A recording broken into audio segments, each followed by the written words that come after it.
Good evening and welcome to the news brought to you by the Kuwait Malayalikal Group.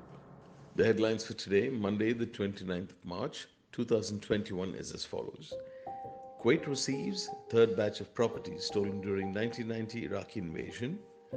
Proposed bill seeks 2,500 KD fees for renewal of work visa for those over 60 years of age.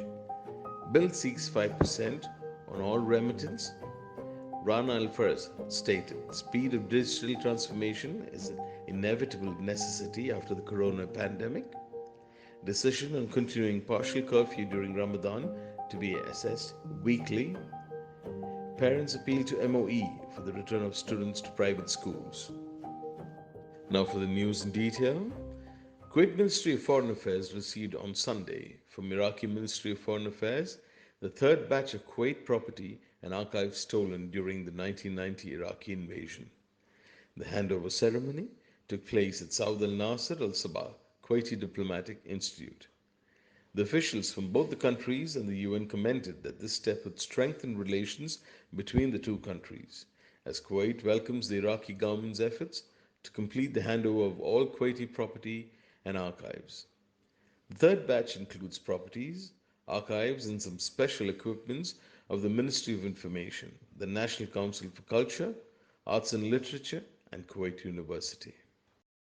The Public Authority for Manpower has revealed that the Committee for Employment Affairs have reached a consensus on a proposal for renewal of work visa for those who have reached 60 years and over and holding a high school diploma or less. The sources stated that the proposed fee for renewing a work permit for 1 year is 2,000 dinars, in addition to 500 dinars comprehensive health insurance. However, the proposal will be submitted to the Board of Directors at the Public Authority for Manpower for approval and amendment. The sources also added that the proposal has the approval of most parties which attended the meeting: the Public Authority for Manpower, the Chamber of Commerce and Industry, the Union of Kuwait Workers, the Ministry of Interior, and other institutions, to prevent it being an outlet for marginal workers and limiting it to those that the employer actually needs. The sources pointed out there is a possibility of reducing the proposed fee in the coming meeting of the Board of Directors.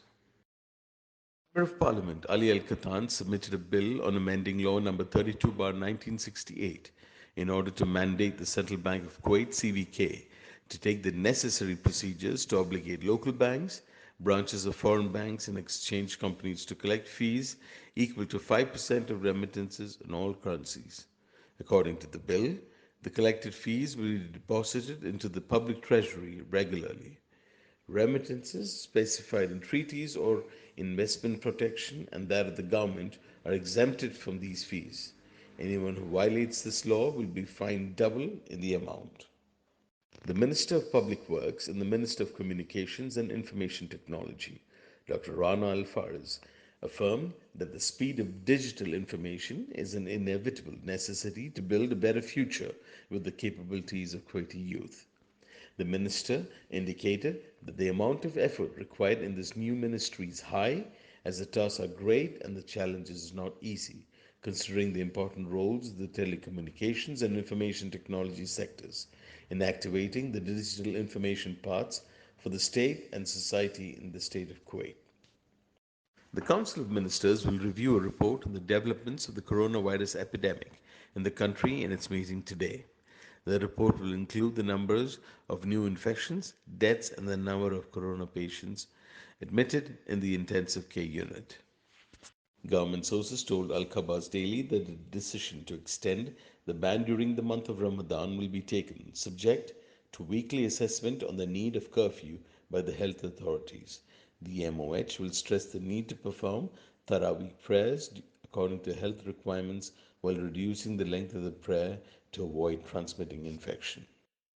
In other news, several parents met with the acting director of the Special Education Department at the Ministry of Education, Dr. Salman Al Lafi, to present an official letter in which they requested that private schools that are willing and able to implement all health requirements be allowed to open their schools and doors as soon as possible for blended education.